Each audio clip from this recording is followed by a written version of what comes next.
Welcome, everyone. Thank you so much for joining today's workshop, All Things Voting, Election Reform, and Voter Engagement. My name is Rebecca Trout, and I am the Program Director here at the All-America City Awards for the National Civic League. This workshop is actually part of this year's All-America City Awards. Our theme this year is Enhancing Health and Well-Being, and while we're very excited to hear from our finalist presentations around that important theme, we're also going to be including workshops throughout the event, such as this one. And so I want to dive into today's important topic of voting.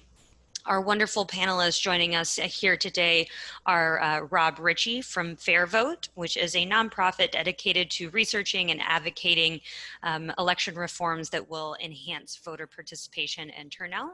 And then we'll be following Rob up with Clarissa Unger from the Students Learn, Students Vote Coalition, which is focused on increasing college student participation and engagement in the democratic process. So without any further ado, I'm going to hand it off to Rob. Thank you, Rebecca. I'll take over the screen here and show this PowerPoint and get into the presentation here. So I'm going to talk about the electoral reform side of this conversation. This is a important time in the state of our elections, state of our democracy. What I'm going to walk through today is really how cities have often played a big role in electoral innovations and give some examples of that and talk about ways that cities are changing and parts of conversations about how we vote, who votes, and how we elect people. Start off with a little background about FairVote. I have been with the organization since 1992, and our vision of a representative democracy is simple yet ambitious. We believe a truly representative and reflective democracy is one in which every voter in every election has the incentive to vote for their favorite candidates and usually help elect one, which might sound simple, but actually is not how things work today. In most places, that elected leaders reflect our full diversity of thought and people, and our elected leaders address our toughest policy challenges by putting the interests of voters first. And that's something we think is often driven by the incentives of our electoral rules. During that time at FairVote, I actually have a great and long-standing relationship with the National Civic League, including, I think, had a column in my very first year at FairVote in '92 in the Civic Review, and often have had chances to write for it since. We ground our advocacy in research and cross-partisan outreach. And I think what defines us is we are often expressing things that people see as visionary, but we try to move them in pragmatic ways, and cities are often great partners with that process. And one consistent theme for us has been the idea of ranked choice voting, also called instant runoff voting, something I'll get into in more detail soon. But we've been a catalyst for a number of other voting reform ideas, ones involving voter registration, like the idea of just automatic voter registration, redistricting changes to the Electoral College, and proportional voting systems. So a little more on the role of cities in electoral innovation. States are often called the laboratories of democracy, but in some ways, cities really are the first laboratory. I mean, it's not just a scientific experiment, but it's where we are most close to our elected leaders, and at least in some cities in the United States, a place where changes can be done most directly and quickly. A few examples, it was cities that led the way in extending voting rights for women and African Americans. And today, as we'll touch on later, they're doing so with 16-year-olds and non-citizen residents. In work relating to FairVote, starting in 2002, there were no cities that were using ranked choice voting as commonly understood. And it's now passed in more than 20 cities, just the United States alone. It's now used for Maine's biggest elections, 4 presidential primaries this year. It's on the ballot in 2 states, but that started in cities. And in more 100 local governments today use candidate-based forms of proportional representation, which we'll explain a little bit later as well. Now, not every city is as well positioned to do at least hard policy changes. It really can depend on other factors, and I wanted to touch base on a couple. One is just how much local control states give cities in this area. Some have a wide latitude for what they do. Others are much more prescribed by state law. Of course, everything is prescribed by the US Constitution and other basic protections and rights we have. But within that, there can often be chances to innovate. And then the basic factor of consolidation of city elections with higher level elections. And so if a city holds elections in tandem with and shared election administration with their county and state government, that can often limit what cities can do, but not necessarily. But in my home state of Maryland, we have county government and local government. In counties have consolidated elections with the state. They are largely governed by state law, very little flexibility actually for sort of innovation on policy at least. In cities, it's just wide open in a certain sense. They can change suffrage, they can use different voting systems, they can use different voting mechanics, they can change election day and so on. And that's sort of one example of differences. So let's get a little bit into innovations on how we vote. So voter registration is the most basic entry point to govern how we vote. And it is done in an interesting way in the United States, not the international norm, very decentralized, not usually at cities, though there are a couple states where cities really do it, but it's more counties. But because it's done at that level, you can have substantial numbers of people that just never get registered, or they're registered in more than one place. Like you live in one place and you move to another state and you end up being on the rolls in both places. There's a lot of overlap and kind of a messy process, and that's something that's starting to result in changes that are improving things. This concept of automatic voter registration as an element of modernizing procedures is looking at, let's say, what government agencies are interacting with eligible voters and finding ways to use those database tools to just get eligible voters registered. There's, with an opt-out procedure, but the assumption being an that they will get registered.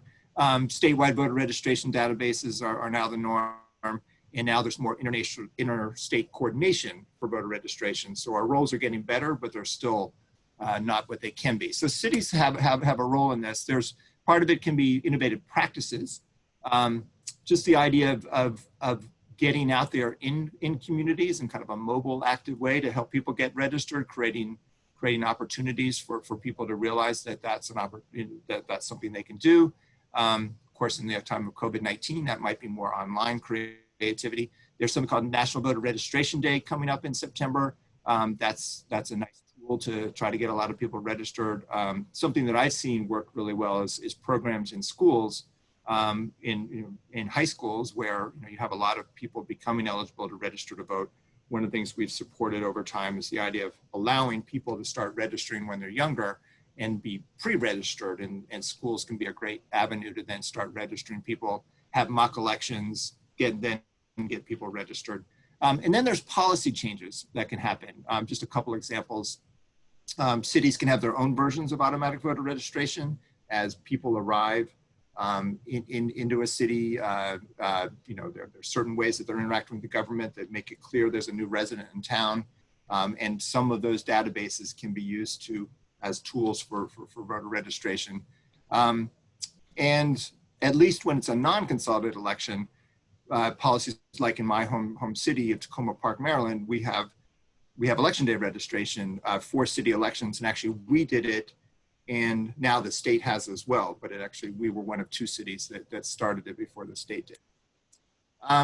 So the other sort of access to voting question, we're hearing a lot about it this year, is the idea of voting from home or vote by mail. It sort of starts with the fact that, election day historically was an in-person experience. There was a prescribed time that you could vote. And there's a certain energy and value that I think can come from having an election day where we come together and, for the common good.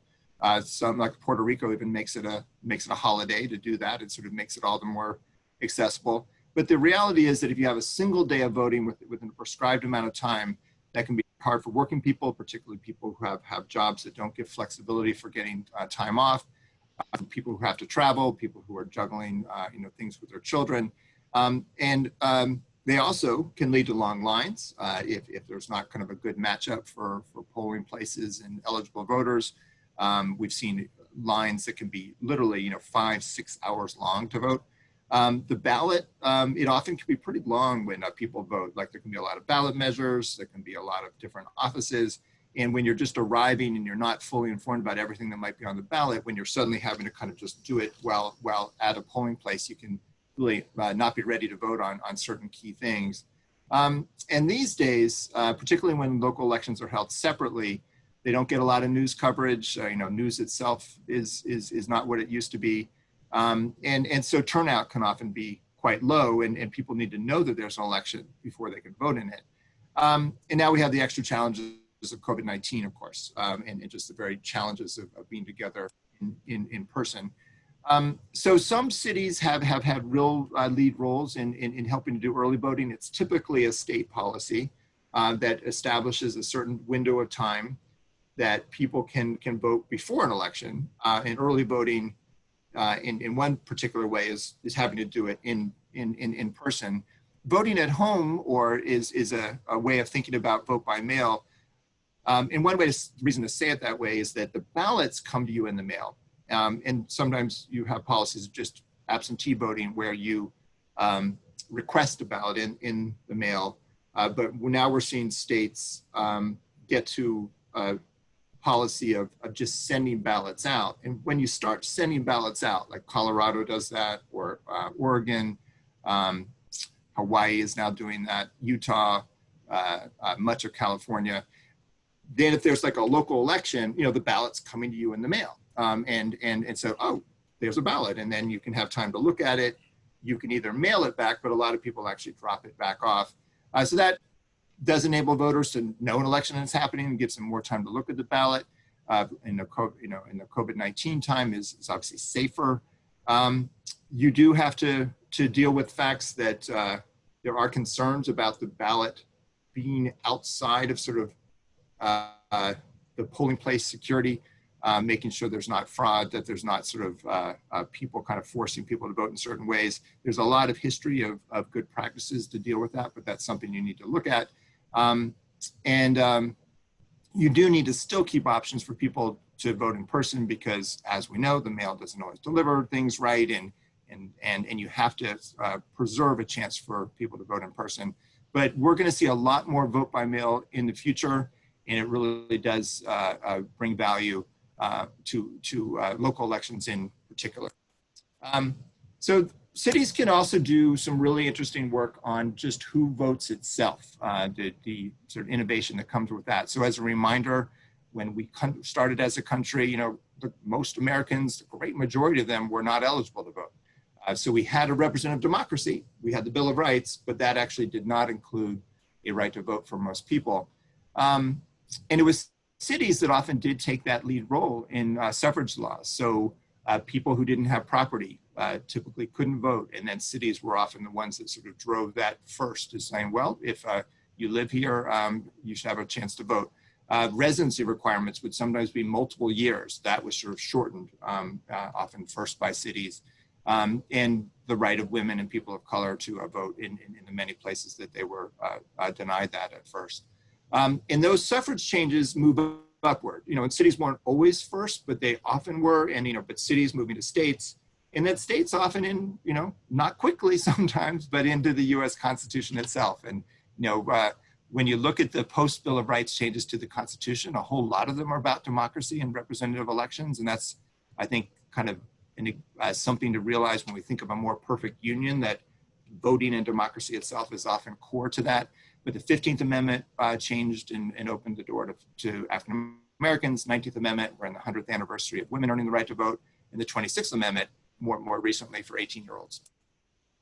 So cities are having some really interesting conversations about suffrage today. I'll just give a couple examples. One is the voting age, my home city, I was actually the first city to, in the US, it's actually a very common practice now overseas, and in other countries. But the idea of extending voting rights to people who are younger but are residents, and often know their community particularly well when they're 16 or 17. They've sort of grown up in a place.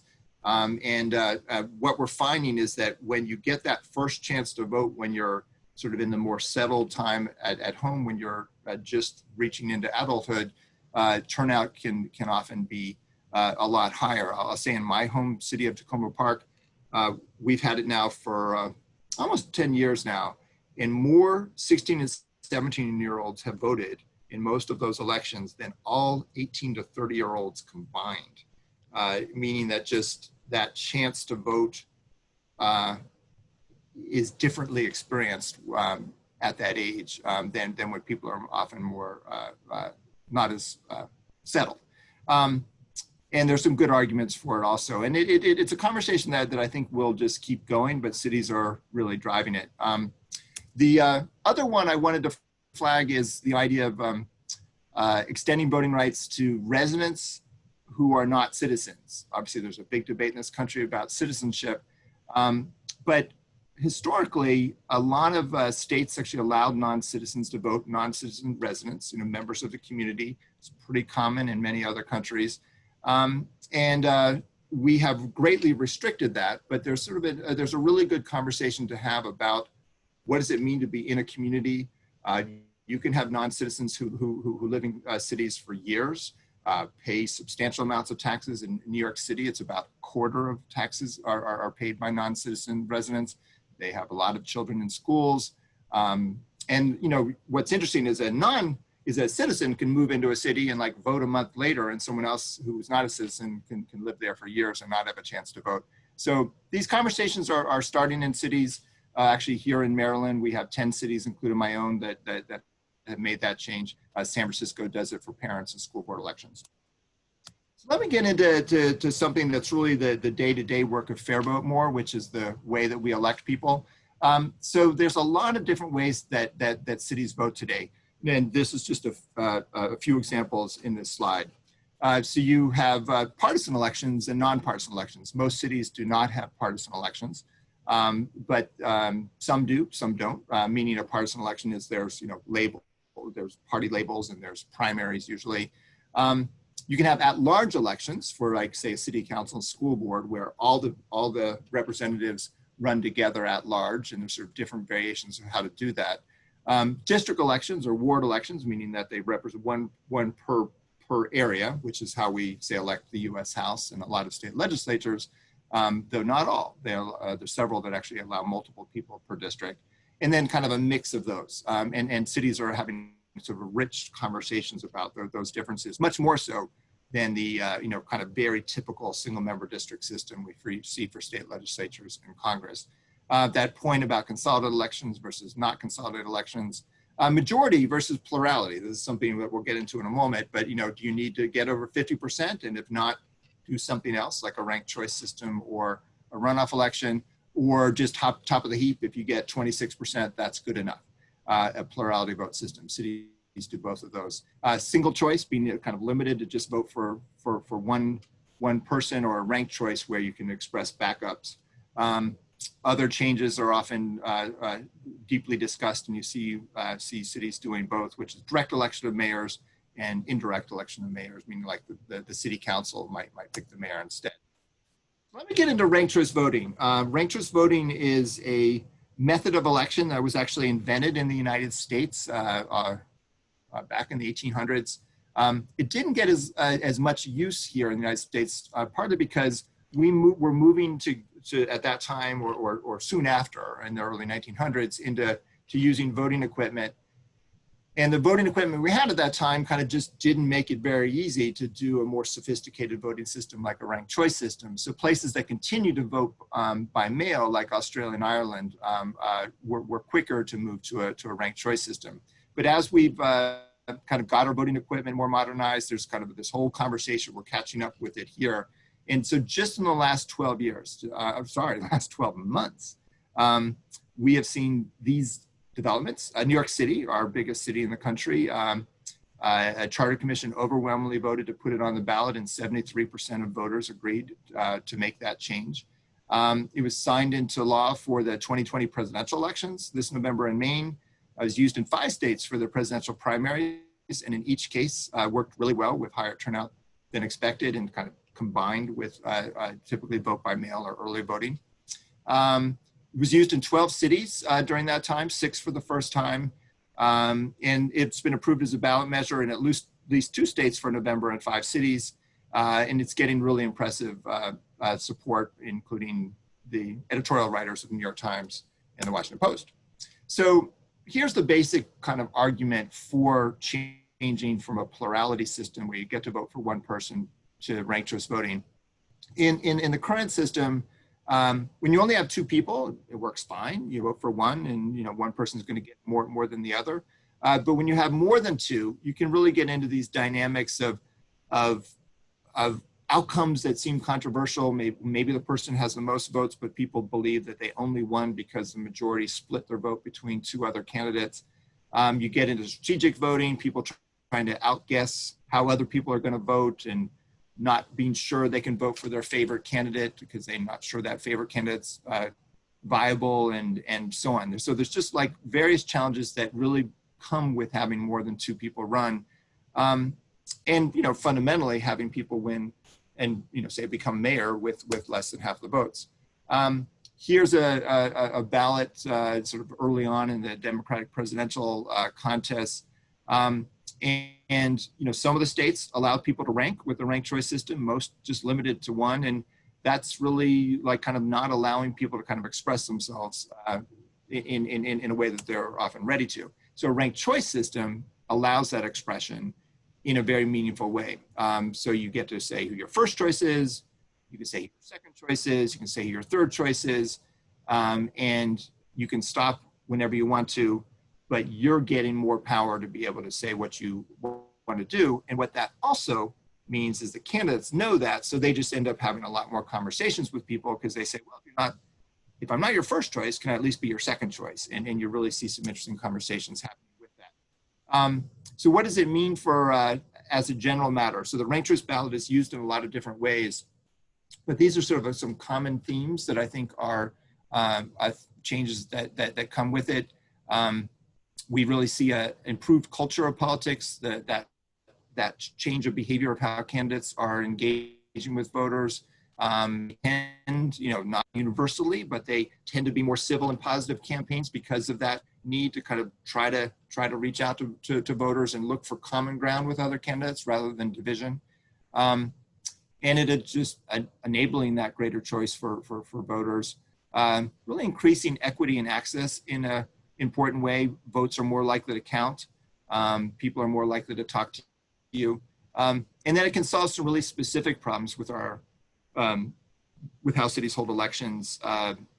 The problem we see when you use plurality, right, that allowing the person to win with the most votes, that person can win who really isn't a very representative candidate, but they represent 100% of people with, say, 25% of the vote. So then what you often then see is places having 2 rounds of voting to try to get to a majority win, maybe a primary election that winners the field to 2, or a post-general election, runoff election. But what you really then often see is a greater expense. And one of those contests at least tends to have a lot lower turnout. So we've seen some real interest in ranked choice voting just for that. So just clearly on how it works. So you rank that ballot, you're counting up the votes and say this is the first round, right? So you have more than 2 people, the votes are dispersed across 4 different candidates. And there's a leader, but that leading candidate only has a little over 40%, someone else has a little over 30, and then there's 2 other candidates. So rather than just stop there, you say, okay, the candidate in last place is not going to win this election, so they're out. You drop that candidate, and you take their votes and look at whoever is ranked second, right? So as if the voter were in the same room, they say, rats, my first choice loses, I guess I got to vote for someone else. That's who their second choice is.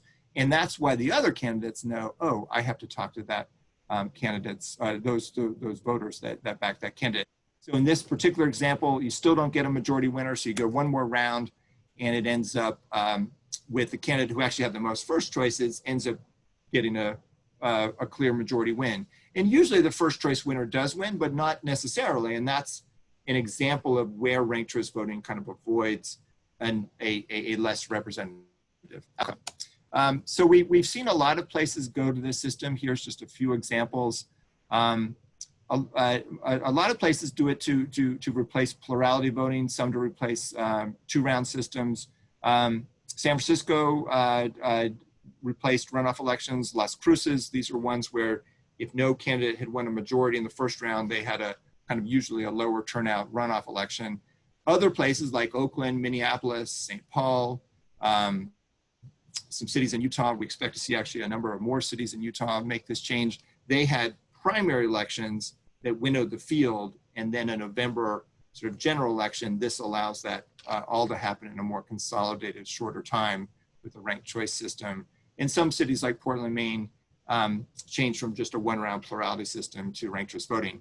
And I mentioned the New York City change. That was really quite impressive, just both for voter support and impact. Next June, we should see this in the big open seat race for mayor, and in all these open seats for a number of big offices, just in the primary right now. So this is so the two uses of it. These are partisan elections. In their special elections, it's actually not partisans, but it was just sort of a one-round free-for-all. They'll have some special elections early next year for some new offices or some newly created openings. And now they'll use ranked choice voting instead of just that free-for-all vote for one system. And in the primaries, where in New York City that really controls a lot of who wins and loses, they will now have at least majority winners won in a ranked choice way rather than a plurality way, or for their mayoral race and others, they had runoff elections that literally cost the city $20 million. So there's the last thing that I'll get into is the conversation that we're seeing about winner take all versus proportional. So winner take all can sound rather intuitive, like, oh, well, shouldn't the winner win? But winning everything when you're talking about democracy isn't really the way we should think of democracy. And it's not actually how it works, say, in legislatures. Like, it's not like whoever is on the minority side should never get anything done or never be able to represent their constituents. So we tend to look for ways that every voice kind of matters. And when you have legislators serving together, that different voices are respected and so on. A proportional system is trying to bring that into the electoral system itself versus 51% winning 100% of seats, and if it's an at-large election, 51% of seats winning every single seat. So you can actually use a ranked choice system as a proportional system. The National Civic League has debated this a lot over the years, had it in its model city charter for many years. And it's something that we're starting to see some more uses of it. And I think we're going to see a lot more considerations as we sort of grapple with representation of diversity and these sort of debates about whether district elections are at large or best, kind of is trying to take the best of both worlds. So in this system, this is getting into how it works. You rank them, you count up those first choices, but now because you're electing more than one candidate, you don't need to get 50% to win. In this case, you need 25% to win. If you're electing 3 people, candidates need just a little over 25% to win. But it's a similar algorithm. The one difference is that you kind of are capped at 25%. But at the end of the day, far more people help elect someone.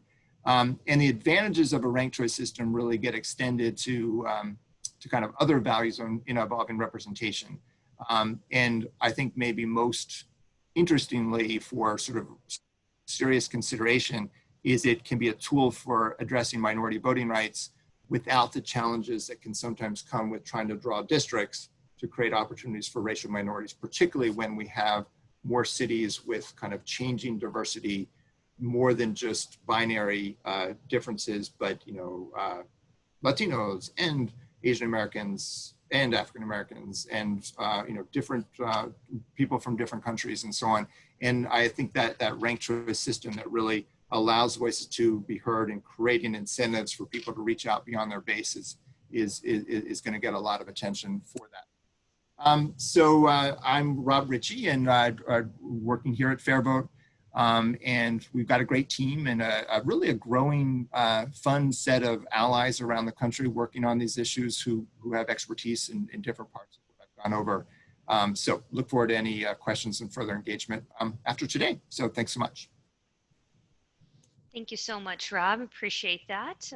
We do have a couple of questions that I wanted to get to, but I think we're going to go ahead and have Clarissa talk to us a little bit about Students Learn, Students Vote, and then we'll get into the question, answer, and dialogue piece towards the end. Clarissa? Great. Well, thank you so much. And thank you again, Rebecca, for having us. Let's see. All right. So as Rebecca shared, my name is Clarissa Unger. I'm the director of the Students Learn, Students Vote Coalition. The Students Learn, Students Vote Coalition is the largest network in the country that is working to increase college student voting rates and participation in our democratic processes. And we foster connections and provide year-round support to campuses, nonprofits, community leaders, and student leaders. To give you just a sense of who some of our members are, we have over 400 nonpartisan organizations that participate in the SLSV Coalition. And through those partners, we have a reach of about 1,800 campuses across the country that we work with.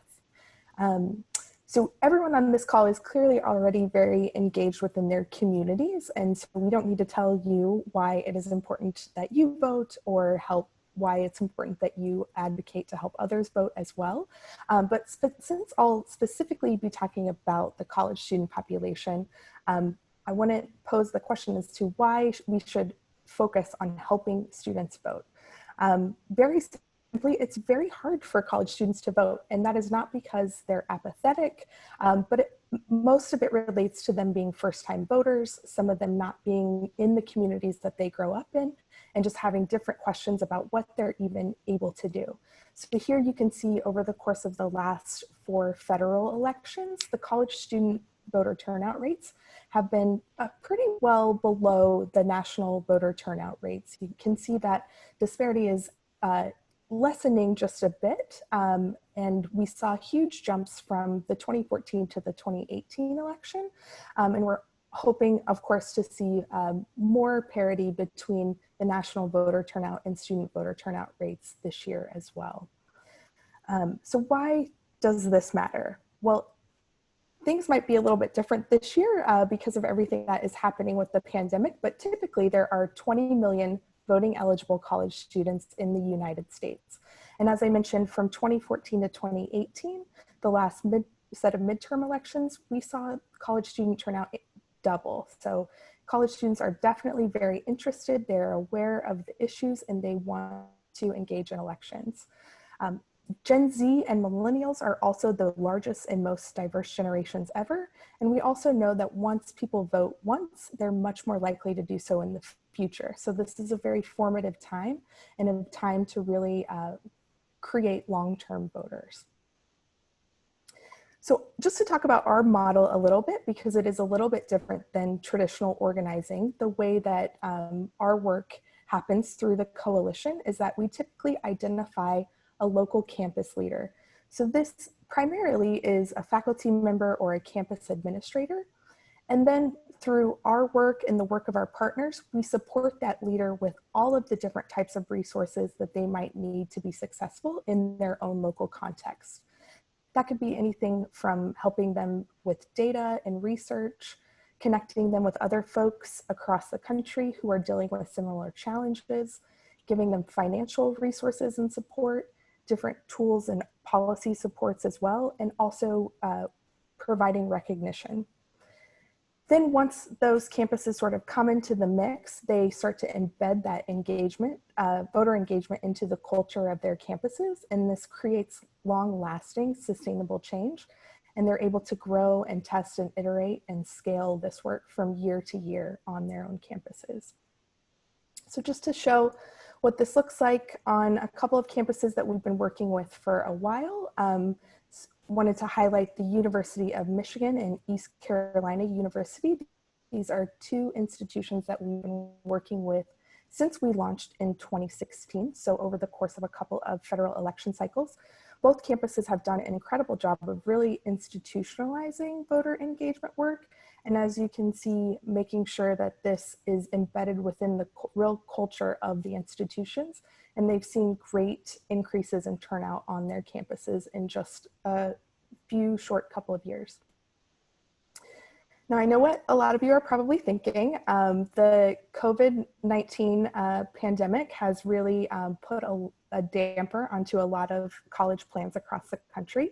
But what we realized as soon as college students had to start moving off of their campuses in the spring is that working with institutions to do voter engagement work is so important, whether that be through a college or university, through a city and municipal government, or through other types of institutions within communities.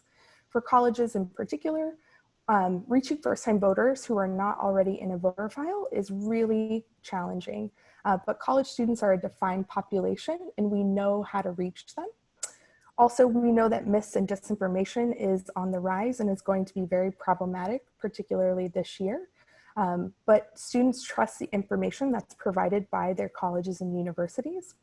And also, even though students are not on campus right now, and a lot of them won't be there in person this fall, students still remain deeply digitally connected to their campuses.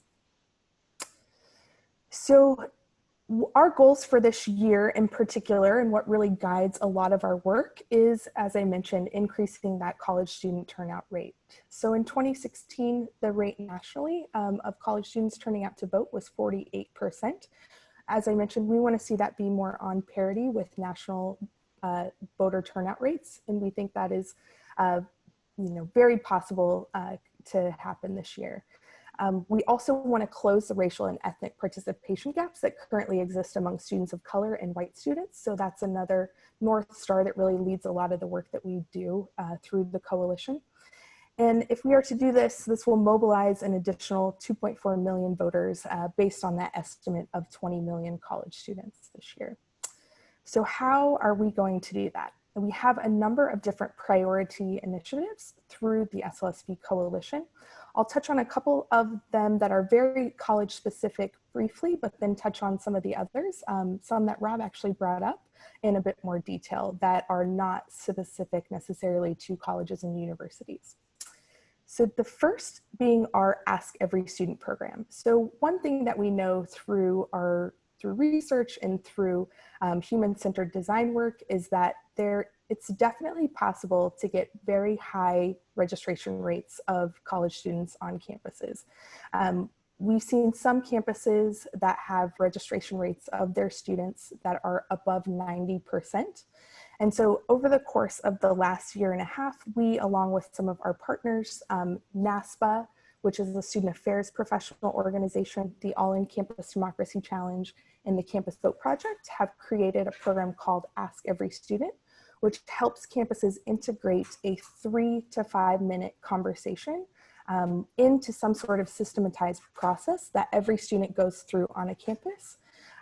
And of course, a lot of these processes, whether they be campus orientations or enrolling in classes, look a lot different this year, or will look a lot different this year than they have in the past. And so our team has been working with 31 campuses as co-designers to help also make sure that this is possible even during COVID-19. So a little bit of what that looks like, whether it's holding digital trainings or connecting with students individually through text or FaceTime or video chat, or incorporating voter registration and education into online classrooms. We're helping campuses build tools that will be shared across about 150 campuses participating in this program this fall. Additionally, I wanted to mention another thing that we know can be a barrier for students and participating in elections is just how close their polling sites are. A lot of times there are not polling locations that are on college campuses, and students who may live on campus and not have access to transportation have a hard time getting to those polling locations. So we also have launched a program this year called Plus One the Polls, in partnership with MTV, the Alliance for Youth Organizing, and the Campus Vote Project, to help place and protect polling sites on college campuses this year. And through this program, we also just recently launched a campaign called Poll Defenders, and we have 45 students from across the country who are working to either place or protect polling sites on their campuses this fall. Additionally, I mentioned I'm going to share a little bit more about some mobilizations as well that we are really focusing in on and encouraging colleges and universities across the country to participate in, but they are by no means just meant to be for colleges and universities, and any organization, institution, it can participate in these as well. As Rob mentioned, National Voter Registration Day is something that has been in the works for quite a few years and has gained a lot of popularity focused on registration. This year, we also are partnering with a program called Vote Early Day, which is focused on making sure that everyone knows what their voting options are. I'll talk a little bit more about that. And we also launched, along with a number of other national partners recently, National Voter Education Week. So that way we're hitting on registration, education, and turnout. I'll talk a little bit about each of these days as well. So just to give a sense of what that calendar looks like, so National Voter Registration Day this year falls on September 22nd. Then a couple of weeks after that, the week of October 5th through the 9th, we are launching National Voter Education Week. And then October 24th is Vote Early Day. So National Voter Registration Day. And we specifically have worked along with some other partners as well to do a program called Campus Takeover, which provides resources specific to colleges and universities. But again, National Voter Registration Day can be celebrated by much more than colleges and universities. So this civic holiday was first observed in 2012, and nearly 3 million voters to date have registered to vote on this holiday. It will fall again on September 22nd, and it's just a great day to rally around to make sure that folks either have registered to vote at their current address or have checked to make sure that their voter registration is still accurate. Next, National Voter Education Week. So this will be a week-long digital campaign to equip voters with the tools and information that they need to confidently cast their ballots. Each day of the week will focus, along with our partners, on different items that folks need to think about in order to ensure that they are ready to vote. So whether that's identifying as a voter, making sure that you know how to access what's on your ballot and understand what's there, making sure that folks know how to get a vote by mail ballot if that is something that is available to them, that they also make a plan to vote. And on the final day of the week, we'll be focusing on ways to make sure that other folks within your community are also ready to vote as well, whether that be inviting friends to vote, make a plan to vote, or signing up to be a poll worker, or different things like that. So there's a couple of different ways that folks who are interested can get involved in National Voter Education Week. We now have, I believe, over 130 partners who have signed up to participate.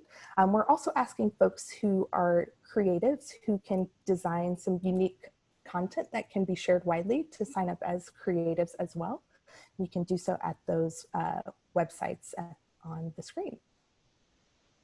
Additionally, just to touch on Vote Early Day a little bit more, as I mentioned, this is an effort that is really to help all eligible voters learn their options for voting early and to celebrate the act of voting early. So even in 2016, over 40% of voters cast their ballots early, and we expect that there will be many more that will be eligible to do so and will do so this year. But of course, there's likely to be quite a bit of confusion about what folks actually can do. So we definitely want to make sure that people have the information that they need. So again, Vote Early Day is a holiday meant to celebrate all the options that folks have in terms of how to cast their votes. This date specifically will take place on October 24th.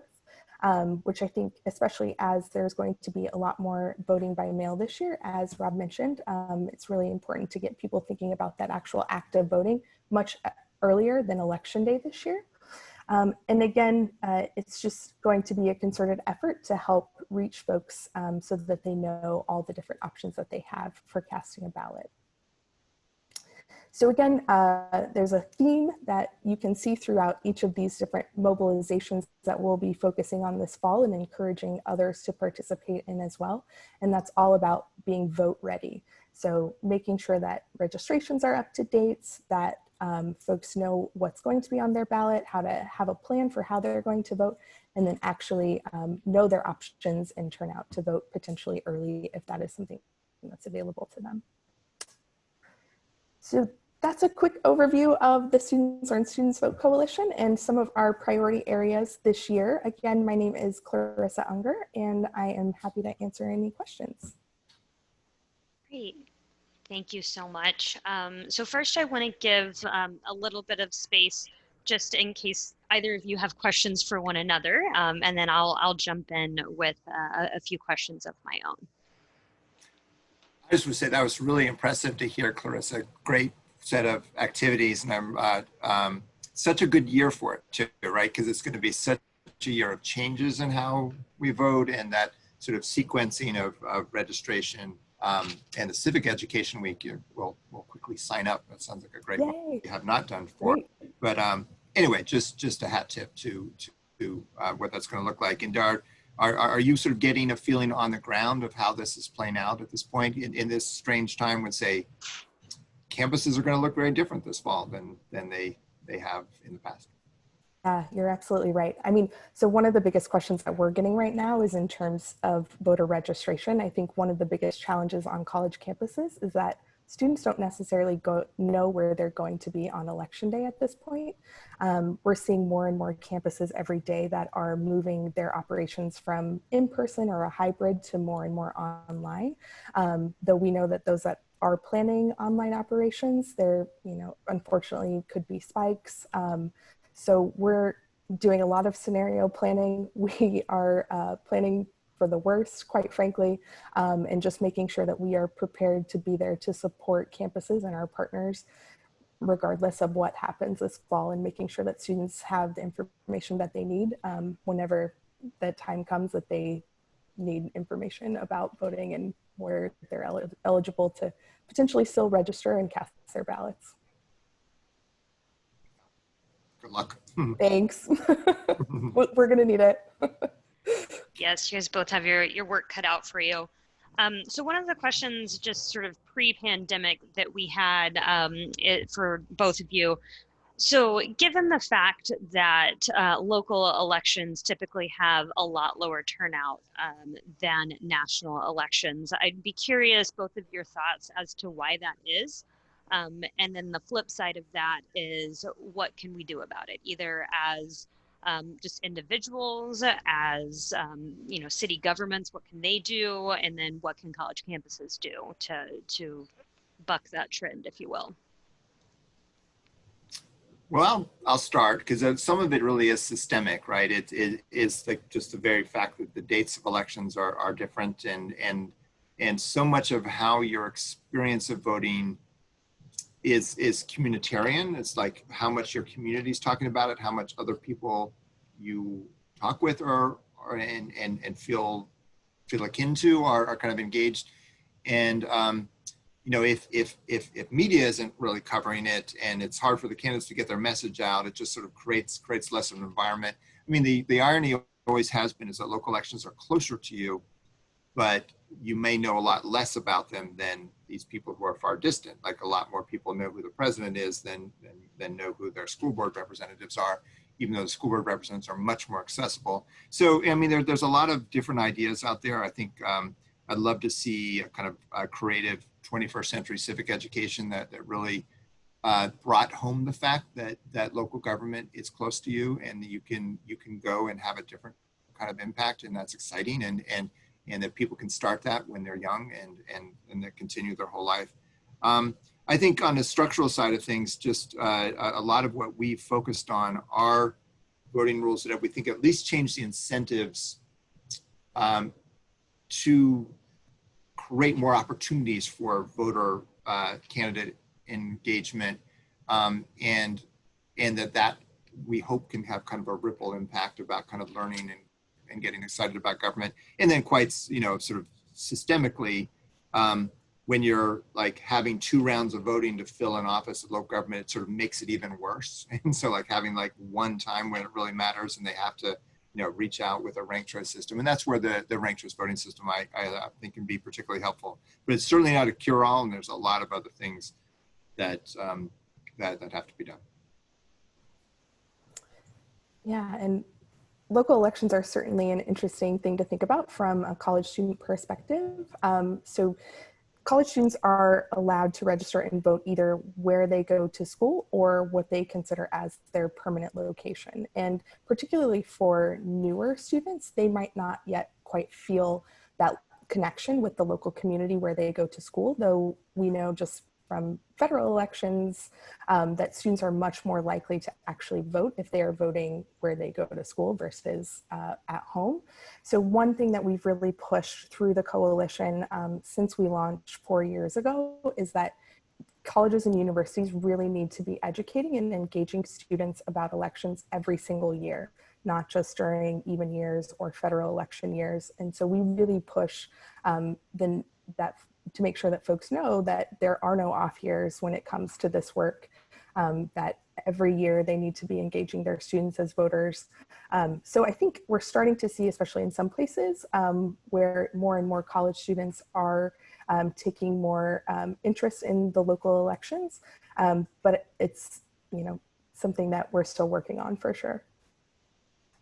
Thanks. And actually, Clarissa, I had a follow-up to you on that one. I'm just sort of thinking back to my days on a college campus and remembering sort of a conflict, if you will, between registering voters and sort of local residents wanting the college campuses to take part in those local elections.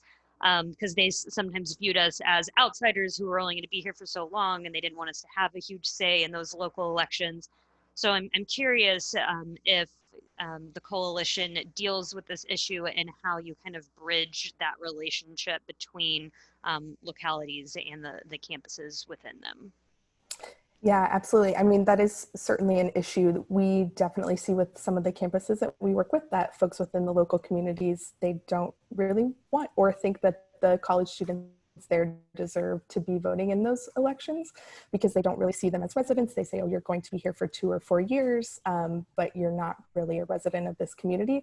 But the truth is, as I mentioned, college students have the right to vote there. There's going to be college students in that community, and college students really are the lifeblood of a lot of the communities that they're in. So they certainly do have the right to vote in those elections. And so I think that is a challenge that we do need to overcome, is hoping to make sure that both students feel like they are a part of the local community and that residents of the local community welcome college students into that and to participate in democracy there as well. I just wanted to add one thought, just as I sort of think about these issues in the role of students, just kind of a fun connection between campuses and our work. We've had actually more than 75 colleges and universities adopt ranked choice voting for their campus elections, and that's usually been their own initiative. It's sort of all over, kind of a Boise State and Auburn and Texas A&M and most of the UC system in California and so on, and then they've sometimes taken those stories and actually gone into their community, like for charter commissions, and sort of said, hey, look at what we're doing here. And it's really actually often triggered some of the more important conversations that we've had out there. And I think it is that sort of that's one example of a way that campuses can be part of communities. And that's happened really organically, but it's been sort of a way that student leaders can be kind of, directly having a role in their communities. I love that. And out in front of really important voting reforms. Yeah. Great.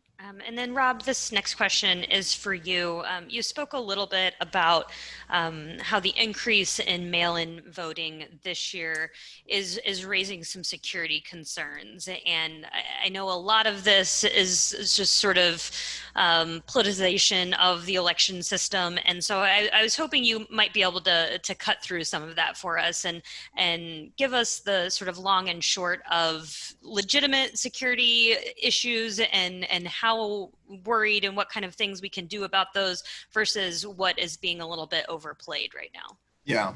One, I'll just say there's some great resources. So I don't, people should go online and there's a group Vote at Home that's a very good resource about those kinds of concerns and myths and best practices to deal with that. I mean, there is a fact that when your ballot is, in your home, maybe being misdelivered or, your employer is asking to see your ballot, or there's a different kind of security issues that are serious, but at the same time, we've seen quite a number of uses of absentee voting and now universal vote by mail that best practices kind of really make that at least minimal. But it's something that I think is partly one reason why you should always allow people to vote in person. Like say if they feel any pressure to vote in a certain way is sort of one reason to do that. And I think that there is no evidence of any widespread fraud at all. And people have looked at this closely in a lot of uses of it. I think it's we're in a climate where all parts of the voting process can get politicized and sort of mythologized, and it's sort of a fight for truth here over these some of these basic questions. And I think fortunately this is one that a lot of media outlets are very much on the case on this. So I think if anyone sort of has questions about to what degree it's happening and what people are doing about it, it's very easy to find some very good resources that are very reassuring at the end of the day. Great, thank you for that. And then Clarissa, this last question is for you, and this is just sort of something that came up when you were talking. And again, I'm sure there are a number of issues such as this one that are out there, but this is just what came to my mind. For those students who are going to be attending classes virtually this year and they're out of state and their campus where they vote does not have mail-in voting, what is the sort of messaging to those students who aren't going to be physically in the state where they're eligible to vote? What are their kind of options, and how are you getting the word out about that solution? All right, so I think I followed you there. So there's a lot of different unique cases for students, right? So we're thinking about students in a couple of different ways, right? So there's students that have not ever lived on their campus where they will be going to school in the fall, right? So incoming freshmen, first-time students. If their campuses are not operating in person, they're going to need to register to vote and make sure that their registrations are up to date at their permanent address or wherever they are going to be around the November election. For the students who have been on their campus previously and have a residence there or can expect to have one there this fall, they basically have a few more options. So again, I want to be careful to not give too much of blanketed advice because it is a bit nuanced based on different students' cases. But the best advice that I can give is that folks will need to make sure that they're checking their local election laws in whatever state that they're in to make sure that they know where they're eligible. Great. Thank you. Thank you for translating my question there. Appreciate that. and I might add one more thing, just sort of relating to this Civic Education Week, where a lot about sort of about being ready to cast your ballot. That's going to be something we all should be aware of if we're voting differently than usual. But just, I think the issues that you were just talking about, Clarissa, but say if you're voting by mail for the first time, you can actually lose your vote if you don't, you don't sign the right place, or, there was a lot of voters in New York City, say, who got a ballot where it was a stamped ballot for their return ballot, which is equitable. But on the other hand, they also had a requirement that the ballot had to have a postmark on it, and the post office wasn't always putting postmarks on these letters that were coming back. So if you mail them early, like that early voting day concept, then it arrives by election day, you know, then it's clearly arrived on time. So there's various things that we can do to kind of, you know, protect your vote. And I think it's a very good year for all of us to be very attentive to what we need to do to make sure our vote counts. Great. Well, thank you both for that information, for all of the wisdom that you guys have shared. Before we cut off for the day, do either of you have any parting thoughts that you'd like to share with the audience? I'll just say it's a time of real change in voting in America for someone who works on policy changes, and I've done this a long time. I am very optimistic that we're going to see some really significant widespread improvements in a lot of these voting rules, and I think a lot of them are, say, in the spirit of, say, a ranked choice system, really good for kind of like adapting our democracy to who we are as a people today. And so what we are today and what we are maybe in 2030 really can change, but I think cities are going to be often a big part of that conversation. So anyway, great to have this chance to be here today, Rebecca. So thank you. Thanks, Rob. Yeah, just to add to that, I mean, with challenges come opportunities. So hopefully we do see a lot of good voting reforms come out of this. My recommendation to everyone is just ensure that folks within your community have their registrations up to date, that they are educated on the different options that they have to cast their ballots, and that if you have the option, vote early. Great.